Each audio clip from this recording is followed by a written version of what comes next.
Ito, napagandang tanawin ng Tiriwariwa Bridge ng New Plymouth, New Zealand. Makikita po natin dito na napakaraming mga turista na nagpupunta, mga locals, especially sa mga Pilipino, Indians, and Chinese na dito nakikita ko. Tsaka yan po, isa rin yun sa mga wild animals na nandito sa ilog ng Tiriwariwa Bridge. Yan po, yun yung mga gansa, mga wild na gansa. Yan po yung mga ibon, yung mga gansa na naglalangoy sa ilog. Saka napaganda po. Ito, makita po natin yung magandang tanawin ng Mount Taranaki.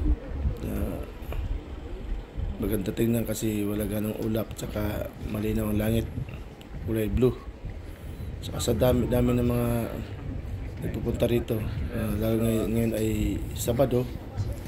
Iba may dadala mga aso, ang iba naman ay naggagala, nagpapainit. Tulad tong mga nasa unahan ko, ito ay isang senior citizen na dinala ng kanyang mga anak para ibilad sa araw at maggagala. Yan po. Napaganda po ng lugar na to. Makapawala ng stress. Isang linggo kang nagtatrabaho at saka malamig po. Malamig po itong lugar na to, malamig. Nasa 10 degrees Celsius po yung ngayon, ang temperatura. Saka napaganda ng panahon. Tingnan mo yung langit. Napaka-blue. Saka pag dito mo titingnan sa malayo, ang ganda ng postura ng tulay, kakaiba. Saka may kita sa background ang Tamang Taranaki. At yun lang po. Maraming salamat.